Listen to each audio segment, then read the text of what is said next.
The morning it happened, Commander Jack Hayes rubbed his tired eyes and stared at the main screen of Lunar Defense Station Alpha. Something was wrong. Very wrong. Where Earth should have been, that familiar blue marble that had been humanity's, home for all of history, there was nothing. Just empty space.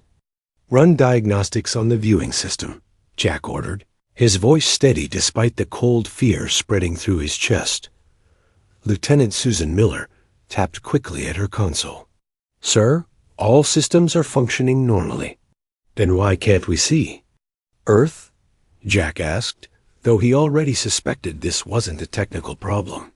"Because it's not there, sir," Susan replied, her voice breaking slightly. "I've checked all frequencies and scanning methods. Earth is gone." The control room fell silent. 6 people stared at the empty space where their home planet should have been. No explosion had been detected, no energy surge, no distress calls. Earth, with its 10 billion people, had simply vanished. Jack took a deep breath. As the highest-ranking officer on the moon base, everyone would look to him now. Send messages to all off-Earth colonies. Mars base, Jupiter mining stations, the Saturn research outpost, everyone. Ask if they're seeing the same thing. Within minutes, the replies started coming in. Mars confirmed Earth's disappearance. So did the Jupiter stations. Panic was already spreading among the colonies.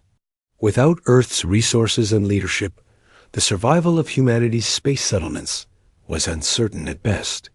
"We need to establish emergency protocols," Jack said. "Call a meeting with all department heads in 1 hour. And get me Governor Wells from the civilian colony." Diana Wells, governor of the moon's civilian settlement of New Armstrong, appeared on screen looking as shocked as everyone else. Her normally neat brown hair was disheveled, and her eyes were red. "Commander Hayes, please tell me your military sensors show something different than what we're seeing," she said. Jack shook his head. "I'm afraid not, Governor.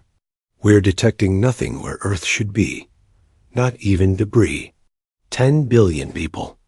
Can't just vanish," Diana said, her voice barely above a whisper. "No, they can't," Jack agreed. "Which means this is something beyond our current understanding. I'm calling an emergency leadership meeting. We need representatives from all colonies to form a crisis council." Within days, the key figures had assembled at Lunar Base. Dr. Olivia Reed arrived from the Mars Science Academy, a physicist whose work on quantum mechanics had earned her respect throughout the solar system. Captain Frank Peters came from the Jupiter mining fleet, a hard man who oversaw the crucial resource operations that powered humanity's colonies. Together with Jack and Diana, they formed the core of what people were already calling the Emergency Human Council. Their first meeting was tense, held in the station's conference room with the empty space where Earth should be visible through a viewport. "Before we begin wild speculation," Jack said, "let's hear from Dr. Reed about what might be scientifically possible." Olivia Reed stood up. She was a tall woman with dark skin and sharp eyes that missed nothing. "I've analyzed all the data from our sensors. Earth hasn't exploded or been destroyed in any conventional sense. If that had happened, we would detect debris, radiation, and energy signatures." She pulled up a holographic display showing sensor readings. "What we're seeing is something much stranger. The space where Earth should be shows none of the expected cosmic background radiation. It's not just that Earth is gone. It's as if that section of space-time has been cut out." "What could cause that?" Diana asked. "Nothing in our current physics," Olivia admitted. "We're dealing with technology far beyond our own." Captain Peters slammed his fist on the table. "You're saying aliens took our planet? That's your scientific explanation?" "I'm saying that's the only explanation that fits the evidence," Olivia replied calmly. "Something or someone has removed Earth from our reality. Whether it's been destroyed, relocated, or hidden, I can't say yet. Jack nodded slowly. Let's work with that theory for now. Our immediate concern must be the survival of the remaining colonies. Without Earth's resources, how long can we last? Frank Peters pulled up his own display. The Jupiter mining operations can provide fuel and some raw materials. We have enough helium-3 to power all colonies for about 2 years at current usage. Mars greenhouses can increase food production, Olivia added. But we were never designed to be self-sufficient. We have maybe 6 months of comfortable food supplies, and another 6 of rationed emergency supplies. Diana looked grim. The moon has water from the ice mines, but not enough to support everyone indefinitely. We need to begin conservation immediately. Agreed. Jack said, let's establish rationing protocols and begin expanding all critical production facilities. Every colony needs to focus on survival essentials. As the meeting continued, Lieutenant Miller entered and handed Jack a message. His expression darkened as he read it. We've received a transmission, he told the group. It came through the deep space array at the far side installation. From whom? Diana asked. Unknown, Jack said. But it's in perfect English. He displayed the message for all to see. The human problem has been solved. The room fell silent again. This confirms we're dealing with an external force, Olivia finally said. One that views humanity as a problem to be solved. But why take the entire planet? Frank asked. Why not just wipe us out if they see us as a threat? Maybe Earth wasn't destroyed, Olivia suggested, her scientific mind racing with possibilities. Maybe it was ... relocated, moved somewhere else, or shifted out of phase with our reality. You mean Earth might still exist? Diana asked, hope creeping into her voice. It's possible, Olivia said. The perfect void where Earth should be suggests a clean removal, not destruction. I need more time to study this, but I believe Earth might still exist somewhere. Then we need to find it, Jack said firmly. And to do that, we need to understand who took it and why. Over the next weeks, a new purpose united the scattered human colonies. Survival remained the primary concern, but now they had something else. Hope that Earth might still exist, and determination to find it. The Mars facilities expanded their greenhouses rapidly. The Jupiter stations increased mining operations.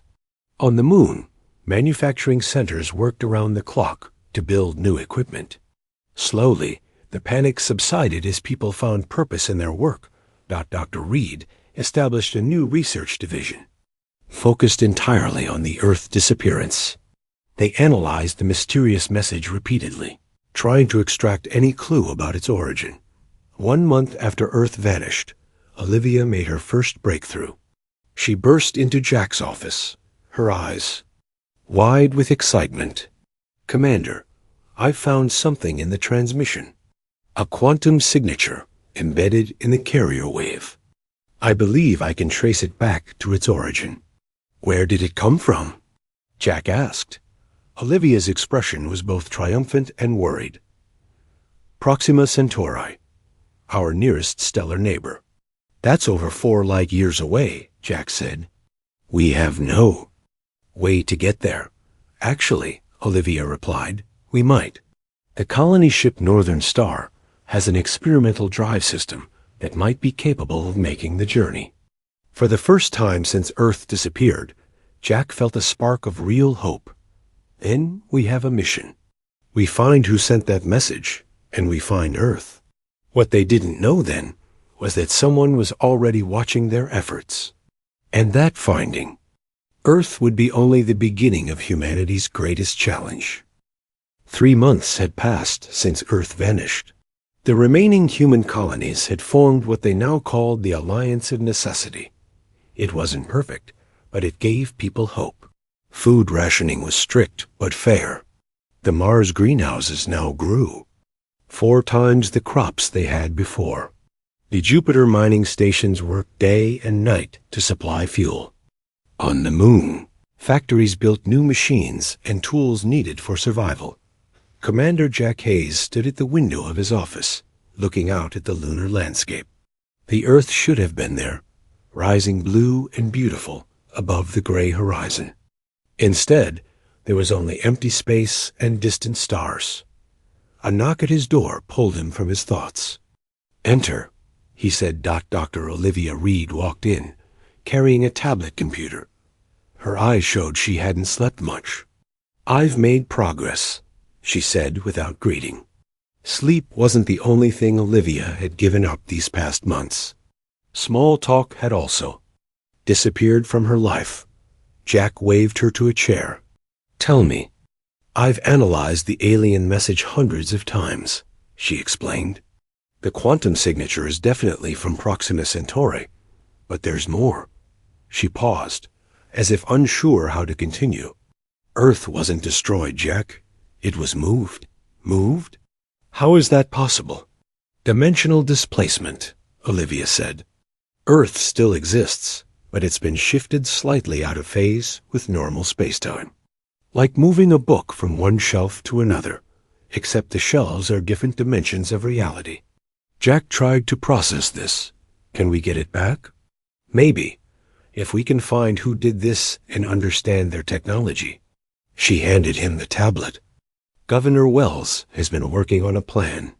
The colony ship Northern Star is our only vessel with experimental faster-than-light capability. It's not perfect, but it could reach Proxima Centauri." Jack studied the plan on the screen. "This says Captain Peters would command." "Yes, he knows the ship better than anyone. You would go as tactical officer, and I would lead the scientific team." Jack nodded slowly. "When?" "1 month. We need time to prepare and train the crew." Jack stood up. "I'll talk to Diana and Frank. Let's make this happen." The next few weeks were busy. The Northern Star was a large colony ship designed to transport people to new settlements. Now it would become humanity's first true starship. Engineers worked around the clock to make it ready for the long journey. Captain Frank Peters oversaw the preparations with his usual gruff efficiency. "This ship was built to carry families to Mars," he complained to Jack during an inspection. "Now we're taking it to another star. If we survive this, it'll be a miracle." "We need that miracle," Jack replied. "Earth needs it." As the launch date approached, Diana Wells called an emergency meeting. Something new had happened. "We found this in old government files," she told Jack, Olivia, and Frank in her private office. "It was deeply classified. I think you need to see it." She played a video recording. It showed a meeting room somewhere on Earth. Men and women in formal clothes sat around a table. The date stamp read July 15th, 2089, 50 years before Earth. Disappeared. A voice spoke from off-camera. "The aliens call themselves the Archivists. First contact was made 3 weeks ago when their ship entered Earth orbit. A video showed strange beings entering the room. They walked on 4 legs and had bodies like large insects with multiple arms and eyes. Their skin was a metallic blue color. They seem peaceful," the voice continued. "They're interested in our history, our art, our literature. They've offered to trade advanced technology for cultural artifacts and historical records." Diana stopped the video. "There's more, but that's the important part. Earth had contact with aliens decades ago. These archivists were collecting human knowledge. Why wasn't this public knowledge?" Frank asked angrily. "Governments kept it secret," Diana said. "Probably feared mass panic." Olivia was thoughtful. "Archivists ... They were collecting information about us. Maybe studying us. And then they decided to remove Earth," Jack finished the thought. "But why? What did they find in our history or culture that made them take such drastic action?" "That's what we need to discover," Diana said. "The Northern Star launches tomorrow. Find these archivists. Find out why they took Earth and how we can get it back." As they left the meeting, a technician ran up to them. "Commander Hayes!" We've received another transmission from deep space. Same source as before. Jack hurried to the communications center. A message was displayed on the main screen. Your persistence is noted. Your species was judged and found wanting. The erasure is permanent and necessary for galactic stability. Jack read it twice. They're watching us. They know what we're planning. Does this change anything? Frank asked. No, Jack said firmly. We launch as planned. But now we know for certain. This wasn't an accident or a natural event. Earth was deliberately taken, and someone out there thinks they had the right to judge our entire species. The next day, the Northern Star prepared for departure. The ship was massive, nearly a kilometer long. Its hull gleamed silver in the sunlight as it floated in lunar orbit. Inside, a crew of 50 made final preparations. They were the best from every colony: scientists, engineers, security personnel. Jack stood on the bridge with Frank and Olivia. Through the view screen, they could see the other colonies' representatives gathered to watch the historic launch. Diana Will's face appeared on the communication screen. You carry the hopes of humanity with you, she said. Find Earth. Bring it home if you can.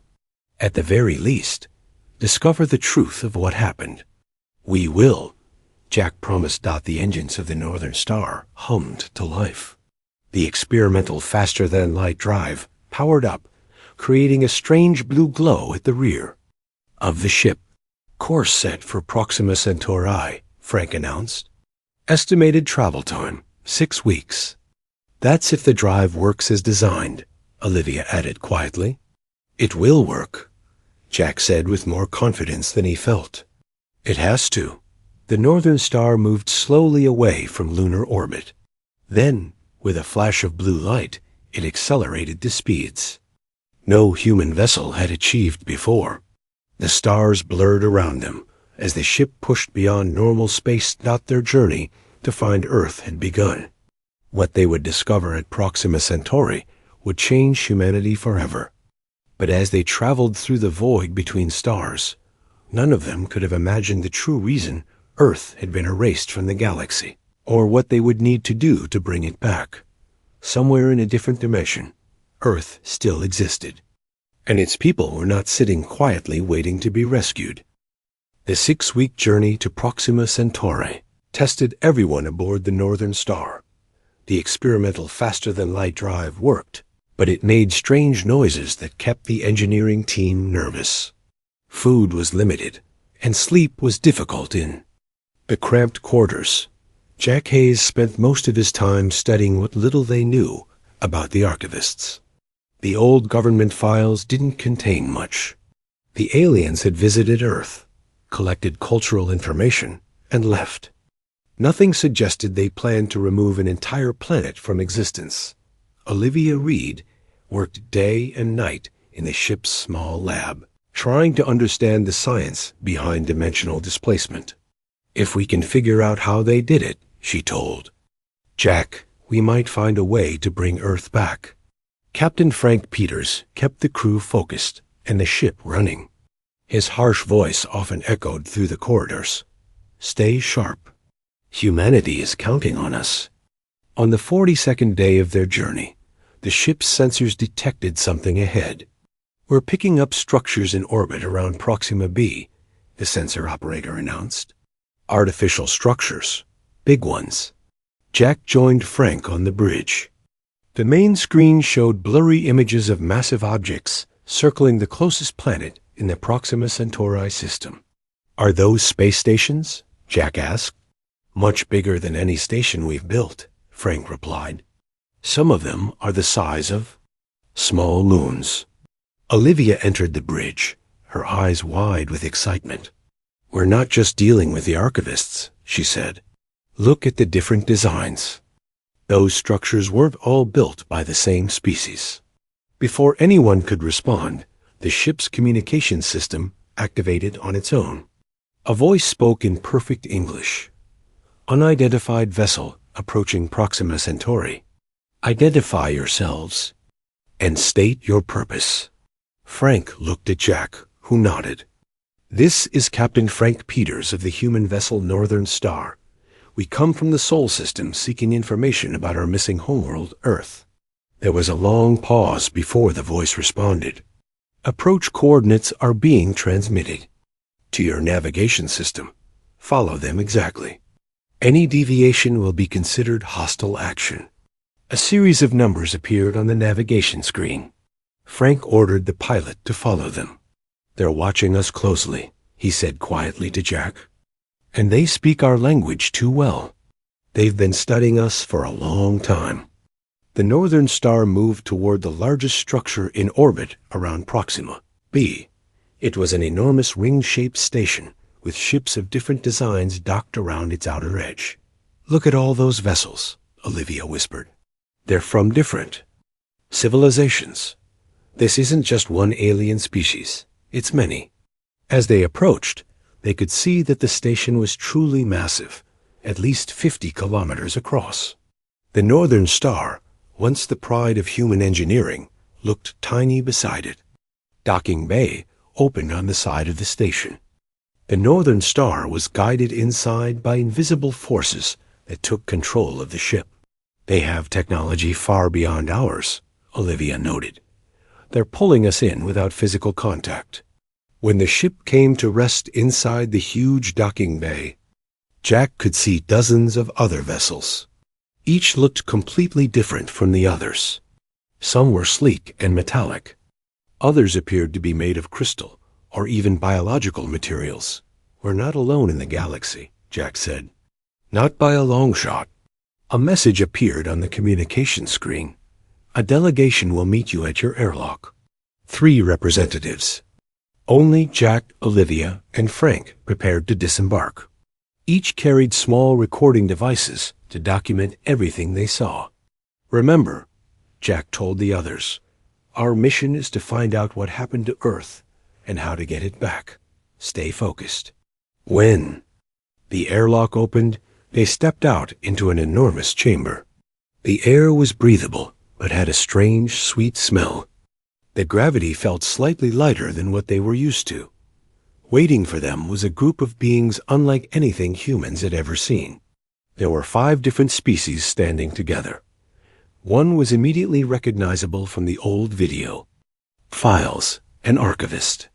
Its insect-like body and metallic blue skin matched the records from Earth's first contact. Next to it stood a tall, thin being with pale skin that seemed to glow slightly. Beside that was a creature that looked like a floating cloud of purple gas contained within a transparent field. The 4th was short and stocky, with thick, leathery red skin and 3 eyes. The 5th was almost human-like, except its skin was green and it had no visible mouth. The archivist stepped forward. A small device on its body glowed, and it spoke in English. "I am the one you would call Keeper of Memory. I speak for the Galactic Concordat in this matter." "What matter is that?" Jack asked. "The matter of Earth, of course," the Keeper replied. "The matter of your quarantined homeworld." Frank stepped forward angrily. "Quarantined? You stole our planet." The tall, glowing being made a gesture, and the translator spoke again. "The High Council did not steal your world. We preserved it and the rest of the galaxy from each other." Olivia moved forward. "We don't understand. Why would Earth need to be preserved from the galaxy, or the galaxy from Earth?" The Keeper's many eyes blinked in sequence. "Follow us to the council chamber. We will explain everything." They were led through corridors larger than anything built by humans. Other alien beings passed them, each unique and strange. Some floated instead of walked. Others moved on many legs or rolled on wheel-like limbs. The council chamber was a vast room with a circular table in the center. Around it sat representatives of 17 different species. A human delegation was given seats at the table. "The Galactic Concordat has existed for 12,000 of your years," the Keeper explained. "We maintain peace and stability among spacefaring civilizations." When new species reach a certain technological level, we monitor them. You've been watching us, Jack said. For how long? We detected your first radio signal centuries ago, the keeper replied. We have observed your rapid development with great interest and increasing concern. The human-like green being spoke through the translator. Your species advances too quickly. You developed atomic weapons only a few years after discovering the basic physics. You moved from primitive flight to space travel in less than a century. This rate of technological advancement, combined with your biological tendency toward violence, made you a potential threat. Jack felt anger rising in his chest. So you removed our planet because you were afraid of us. The final decision came when we discovered your experiments with dimensional physics, the keeper said. Your scientists were close to discovering principles that could destabilize space-time across this entire sector. The vote to quarantine Earth was unanimous. Quarantine? Olivia asked. Not destruction? The red-skinned being spoke now. We are not monsters. We do not destroy intelligent life. Earth was phase-shifted into a pocket dimension. Your people continue to exist, to live their lives. Then bring them back. Frank demanded. That is not possible, the keeper said. The decision of the Concordat is final. Earth remains in quarantine for the safety of all. What about us? Jack asked. The humans living in space colonies. The keeper's many eyes focused on Jack. You have a choice. You may join your kind in the pocket dimension, or you may accept sterilization protocols. Your colonies would live out their natural lives, but produce no offspring. Your species would gradually and painlessly end within a generation. The three humans stared at the aliens in shock. These advanced beings were offering them either exile or extinction. We need time to consider, Jack finally said, his voice tight with controlled anger. You have one planetary rotation, the keeper replied. Return to your vessel and discuss. We will expect your answer tomorrow. As they walked back to the Northern Star, Jack whispered to the others, Say nothing until we're back on the ship. They're watching our every move. Back aboard their vessel, they gathered in the most secure room they had, a small storage chamber deep within the ship. They want us to just accept this? Frank said, his voice rising. To give up or die out? They're afraid of us, Olivia said thoughtfully. All these advanced species are afraid of humans. Jack nodded slowly. And that gives us leverage. We need a plan. We're not going to accept either of their options. What they didn't know then was that the Concordat's fear of humanity was about to be proven right, in ways none of them could have imagined. Jack, Olivia, and Frank sat in the small storage room of the Northern Star for hours, talking in whispers. The rest of the crew waited anxiously for their decision. No one believed the aliens couldn't listen to them if they wanted to, but the storage room was the best chance they had for some privacy. We have three options, Jack said. Accept their offer to join Earth in the pocket dimension, accept sterilization, or fight. Fight? Frank asked. Have you seen their technology? We'd be destroyed in seconds. I don't mean with weapons, Jack replied. I mean we find another way. Olivia had been unusually quiet. She was looking at a small device in her hand, a scanner she had brought from the ship's lab. While we were in their council chamber, I ran a deep scan, she said. The aliens are telling the truth about Earth being in a pocket dimension, but they're not telling us everything. She showed them the scanner's display. Earth isn't just quarantined, it's being studied. The entire planet has become some kind of experiment. What kind of experiment? Jack asked. I'm not sure, Olivia admitted, but I detected data streams flowing from the pocket dimension to the Concordat systems. They're monitoring everything happening on Earth. Frank slammed his fist against the wall, so they put us in a zoo. Worse, Olivia said. I managed to access part of their historical archives while we were in the council chamber. Earth isn't the first world they've removed. At least 7 other civilizations have been quarantined when the Concordat deemed them problematic. What happened to them? Jack asked. None were ever released, Olivia said softly. They're all still in pocket dimensions, being observed. They. 3 humans looked at each other as the full truth sank in. The Concordat had no intention of ever freeing Earth. Their planet and everyone on it would remain trapped forever, specimens in a cosmic laboratory. We need a new plan, Jack said firmly. If we go back to the pocket dimension, we're trapped. If we accept sterilization, humanity eventually dies out. Neither is acceptable. What if we steal their technology? Frank suggested. If we could get the phase shift device, maybe we could free Earth ourselves. Olivia shook her head. Their technology is too advanced. We wouldn't even know how to operate it. Then we need leverage, Jack said. Something that makes them decide to release Earth on their own. They fell silent, each trying to think of a solution. Finally, Olivia spoke up. I've been scanning their systems since we arrived. Their security is advanced, but they didn't design it to keep out humans specifically. I found something we can use. She explained her idea. It was risky, maybe even crazy, but it was the only plan that offered any hope. They called it Plan Lazarus, named after the biblical figure who rose from the dead. First, we need to transmit everything we've learned back to the solar system colonies, Jack said. If we fail, they need to know what happened to Earth. Using a hidden feature of the Northern Star's communication system, they sent an encrypted message to Luna Base. Then they prepared to implement their plan. The next morning, they returned to the council chamber. The 17 representatives of the Galactic Concordat waited for their answer. Have you reached a decision? The Keeper of Memory asked. Jack stepped forward. We have, but before we tell you, we have questions. The Keeper's many eyes blinked. Ask them. You say Earth is in a pocket dimension. Can we see it? Proof that our people are still alive? The tall, glowing alien made a gesture, and a large screen appeared in the air.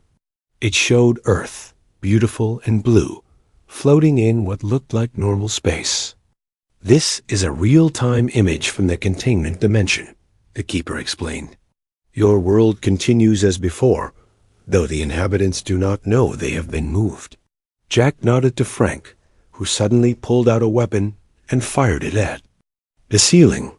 Alarms immediately sounded throughout the station. Security forces, some robotic, some alien, rushed into the chamber. In the confusion, Olivia slipped away. The plan depended on her reaching the Concordat's central data repository, while Jack and Frank created a diversion. This is foolish, the Keeper said as guards surrounded Jack and Frank. You cannot hope to fight your way out. We're not trying to, Jack replied. We just needed a distraction. The Keeper's eyes widened in what might have been alarm. What have you done? Meanwhile, Olivia had reached her destination. Using the access codes she had secretly gathered during their tour of the station, she entered the central repository, the heart of the archivist's vast store of knowledge. Room was enormous, filled with crystal-like structures that somehow stored data. At the center was a control interface. Olivia quickly connected her own device to it and began downloading everything she could find about Earth's dimensional coordinates and the technology used to move it. But she found something else, too. Something the Concordat had hidden from them. The true reason Earth had been removed wasn't just fear of human violence or technological advancement. It was fear of human adaptability. Reports from archivist observers showed that humans evolved and innovated at rates that frightened the older species. Where the Concordat races took thousands of years to develop new technologies, humans did it in decades. This adaptability made humanity unpredictable, and the Concordat feared what they couldn't predict. More shocking was what Olivia found about the pocket dimension itself. It wasn't stable. The Concordat scientists had detected anomalies in the containment field, signs that something inside was working against it. Humans on Earth were figuring out what had happened, and they were looking for a way out. Olivia quickly finished her. Download and transmitted a final message to the colonies in the solar system. Then she was discovered. Guards entered the repository and took her back to the council chamber, where Jack and Frank were being held. You have accessed restricted information, the keeper said. This confirms our assessment of your species. You are too dangerous to be allowed freedom in the galaxy. You're right to be afraid of us, Jack said boldly. Because we don't give up. You took our planet thinking we would accept our fate. We won't. It doesn't matter, the green-skinned alien said. You will be returned to your ship and escorted back to your system. Your colonies will be monitored, and any vessel attempting to leave will be destroyed. You still don't understand humans, Olivia said with a small smile. We've already won. The aliens didn't know that the information Olivia had found and transmitted would change everything. Earth's dimensional coordinates, the flaws in the containment field, and most importantly, the knowledge that humans inside were already fighting to break free Dot as they were led back to the Northern Star. Jack whispered to the others, no matter what happens to us, Earth has a chance now. What none of them realized was that in the strange physics of the pocket dimension, time flowed differently. While 6 months had passed for the colonies, over 30 years had elapsed for the people. Trapped on Earth, and in those years, they had not been idle. The Northern Star raced back toward the solar system, with 4 Concordat vessels following close behind. The alien ships were smaller but faster, equipped with weapons that could destroy the human vessel in seconds. They didn't attack, though. They were escorting the Northern Star home, making sure the humans returned to their colonies and stayed there. On the bridge, Jack, Olivia, and Frank watched the stars blur past. The faster-than-light drive pushed the ship to its limits, cutting. The return journey to just under 5 weeks. No one had much hope. They had learned the truth, but what good was truth without power to act on it? Do you think they got our transmission? Frank asked. I don't know, Olivia admitted. We sent it during the confusion. Maybe it reached Luna Base, maybe not. Jack said nothing. He had been quiet since their departure from Proxima Centauri. The weight of failure pressed down on him. They had gone looking for a way to save Earth, and instead confirmed it. Was beyond their reach. In the 5th week of their journey, something unexpected happened. The ship's communication system picked up a signal from the direction of the solar system. It's from Luna Base, the communications officer reported with surprise. They're sending coordinates and a warning to approach from a specific vector. Jack looked at Olivia. Why would they care about our approach vector? Olivia shook her head. I don't know, but we should follow their instructions. Frank gave the order to adjust their course. The Concordat escort ships immediately moved to block them. The aliens don't want us changing direction, Frank said. They suspect something. We need to lose them, Jack decided. Prepare for emergency maneuvers. What followed was a desperate chase through the outer reaches of the solar system. The Northern Star wasn't built for combat or evasion, but human creativity made up for technological disadvantages. Frank ordered the ship's engineers to overload the drive systems in short bursts, creating surges of radiation that confused the alien sensors. In the confusion, the Northern Star slipped away from its escorts and followed the coordinates from Luna Base. They led to a position just beyond Pluto's orbit. There's nothing here, Frank said as they arrived at the empty spot in space. No ships, no station, nothing. Before anyone could respond, a strange energy field surrounded their ship. The screen showed rippling distortions in space around them. What's happening? Jack demanded. Olivia studied the readings in amazement. It's a dimensional field. similar to what the Concordat used on Earth, but different somehow. The ship shuddered. For a moment, stars seemed to bend around them. Then everything stabilized. "Where are we?" Frank asked Dot through the view screen. They could see Pluto in the distance, looking exactly as it had before. But now there was something else. A fleet of ships, dozens of them, arranged in a defensive formation. Ships unlike any built by the colonies before the Northern Star left. Communication system activated. A woman's face appeared on the screen. Diana Wells, governor of Luna Base, but she looked different. Older. "Northern Star, this is Governor Wells. Welcome back. I know you have a lot of questions. So do we. Dock with the command ship, and we'll explain everything." The Northern Star approached the largest vessel in the fleet, a massive ship that dwarfed their own. As they drew closer, they could see markings on its hull, EDS Resurrection. Once docked, Jack, Olivia, and Frank were led to a conference room, where Diana Wells waited for them.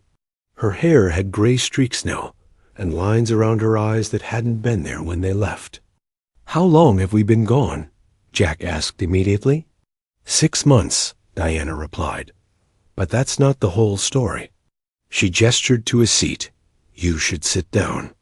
Once they were seated, Diana continued. "We received your transmission from Proxima.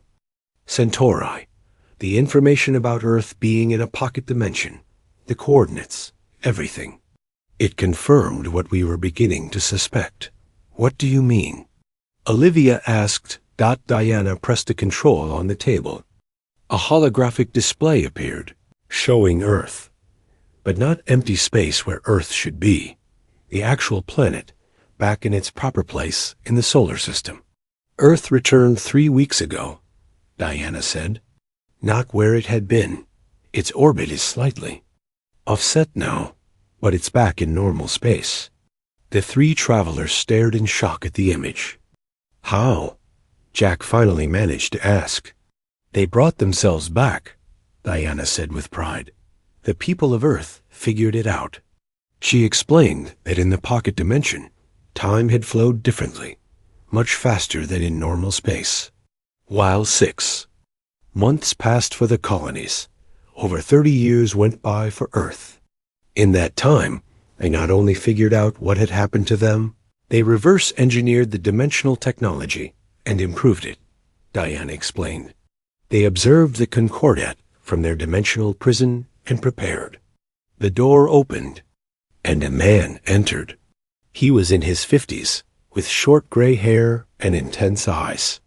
"This is Dr. Alan Mills," Diana introduced him.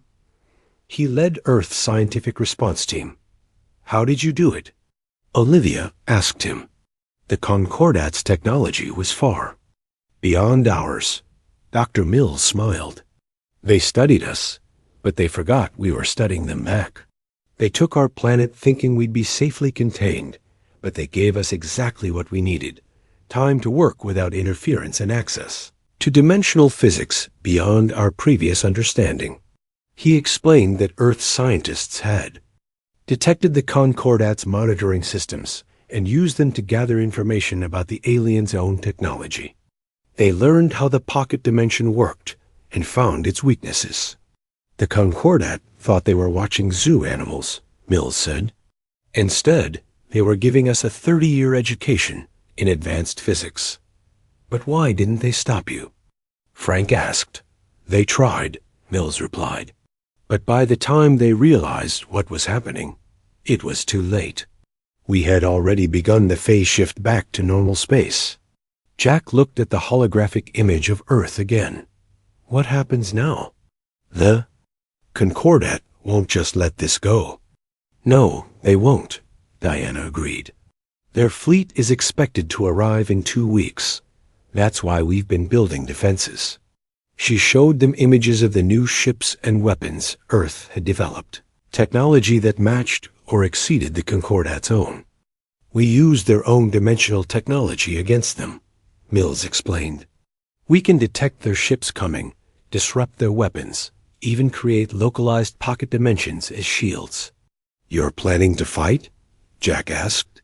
"We're planning to defend ourselves," Diana corrected. "And to make the Concordat understand that humanity cannot be erased from the galaxy."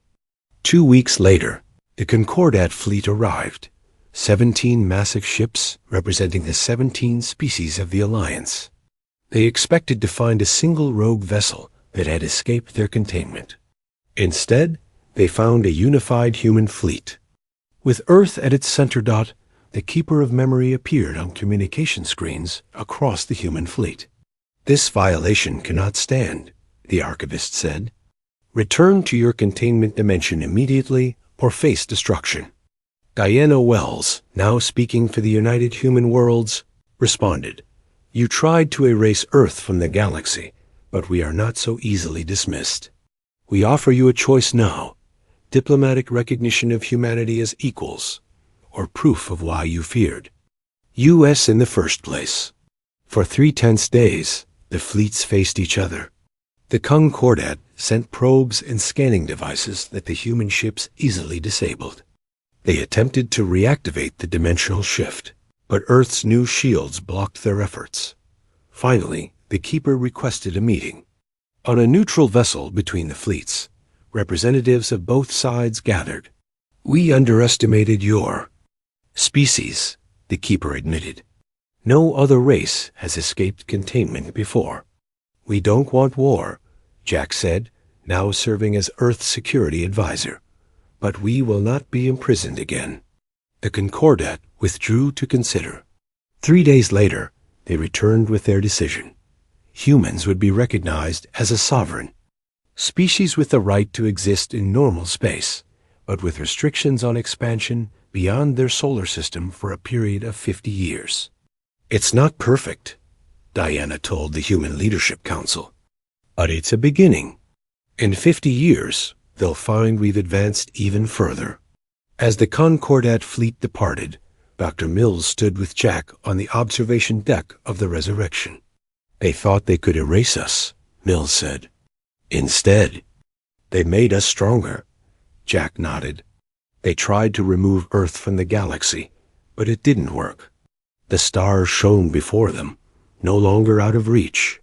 Humanity had faced extinction and emerged not just surviving, but triumphant. The galaxy would never be the same again."